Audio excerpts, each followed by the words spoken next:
এবং আমরা এই বিষয় নিয়ে অন্তর্বর্তী সরকারকেও এবং আমেরিকান এম্বাসিকেও তাদেরকেও বারবার আমরা পরবর্তীতে যখন এটা নিয়ে আলোচনা হয়েছে আমরা বলেছি যে ইউ শুড হ্যাভ মানে আমাদের সাথে আলোচনা করাটা প্রয়োজন ছিল আর কি অ্যাজ এ স্টেক হোল্ডার। তো এটা আলোচনা হয় নাই এবং আজকে প্রথম হয়েছে এরকম নাই, এর আগে বিভিন্ন ইন্টারাকশনে ইনফর্মালি আমাদের মধ্যে এই বিষয়টা নিয়ে হয়তো আলোচনা হয়েছে।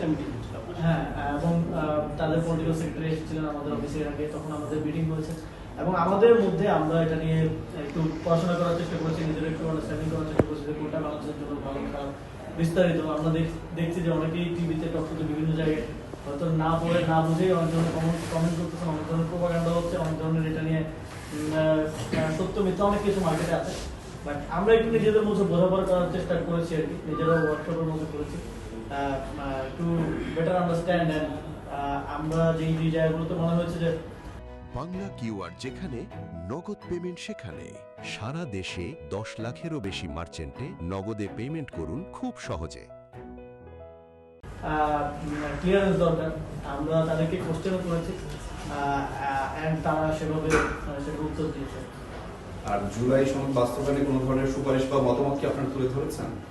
এটার ক্ষেত্রে তো আমরা পার্টি হিসেবে আপনারা আমাদের অবস্থান জানেন, আমরা এটা নন নেগোসিয়েবল একটা জায়গায় আছি যে গণভোটের রায় বাস্তবায়নের বিষয়টা নিয়ে, এবং আমরা একই সাথে সংসদে এবং সংসদের বাইরে আমাদের কার্যক্রম পরিচালনা করছি, কর্মসূচি চলমান আছে। তো আমরা তাদেরকে জানাইছি যে এটার জন্য এই বিষয়টাকে তারা কিভাবে দেখেন, এবং তারা জানিয়েছেন যে তারা এই রিফর্ম ইনিশিয়েটিভটাকে সাপোর্ট করেন, it should be done, but দেশের ইন্টারনালি কিভাবে হবে কি হবে পলিটিক্যাল পার্টি তারা এখানে কোনো পক্ষ নিতে আগ্রহী নেই, বাট ইভেন ট্রেড এগ্রিমেন্টের ক্ষেত্রে বা বেটার রিলেশনের ক্ষেত্রে কিছু কিছু জায়গায় আপনারা জানেন যে ইউএস সহ বিভিন্ন দেশে বিভিন্ন ধরনের মতাদর্শ থাকে, বোঝাপড়া থাকে। তো রিফর্মের ক্ষেত্রে তারা স্ট্রংলি এটাকে সাপোর্ট করেন এবং তারা এটার জন্য সরকার দল জামাতে ইসলামী এবং সবার সাথেই তারা এক ধরনের নেগোসিয়েশন এবং কথাবার্তার মধ্যে আছেন এবং আমরা এই জন্য সাপোর্ট চেয়েছি। চুক্তিটা নিয়ে প্রশ্ন, সেটা হচ্ছে যে যেহেতু বাংলাদেশের একটা অংশ বলতেছে দেশ বিক্রি করার চুক্তি ছিল এটা, এবং এখানে কাট করা যার কারণ হচ্ছে ভাই যেটা বললেন যেখানে আপনারা অন্তর্বর্তী সরকারের অংশ ছিলেন, আপনি নিজে অংশ ছিলেন, কিন্তু এত বড় একটা বাণিজ্য চুক্তি হলো যেটা নির্বাচনের 3 দিন আগে, সেটা আপনারা বলতেছেন আপনাদের সাথে আলোচনা হয়নি বা আপনিও ব্যক্তিগতভাবে জানেন না। তাহলে এত বড় একটা চুক্তি হলো যেটা বলা হচ্ছে যে এই চুক্তিতে বাংলাদেশ লাভবান হতে হবে, এই প্রশ্ন পড়ে, কিন্তু এত বড় চুক্তি হলো যেখানে বলা হচ্ছে সব দলের সাথে আলোচনা করা হয়েছে, কিন্তু আপনারা এখন বা এর আগেও বলেছেন হয়নি।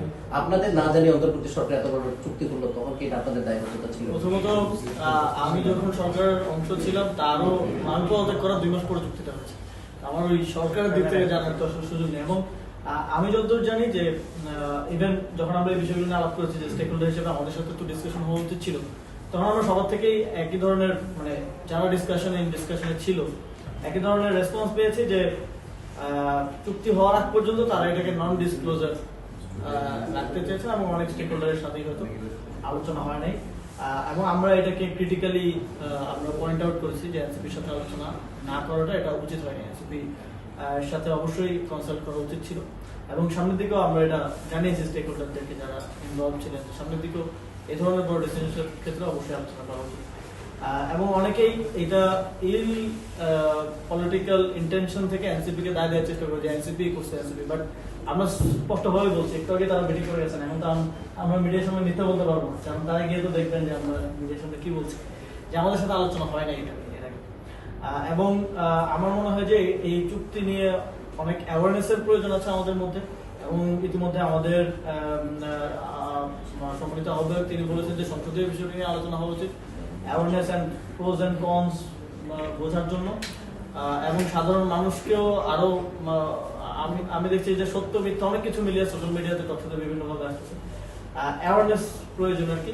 তো এটা ওনাদেরকে আমরা বলেছি যে এটা কমিউনিকেশনটা আরো বেটার ভাবে আপনাদেরও করা প্রয়োজন, ইউএস এমবাসিরও করা প্রয়োজন, যাতে করে ভুল বোঝাবুঝি তৈরি না হয়। তবে কিছু বিষয় আমরা ক্রিটিক্যাল অবশ্যই, এবং সেগুলো আমরা ডিটেইলস তাদের সাথে ডিসকাস করি।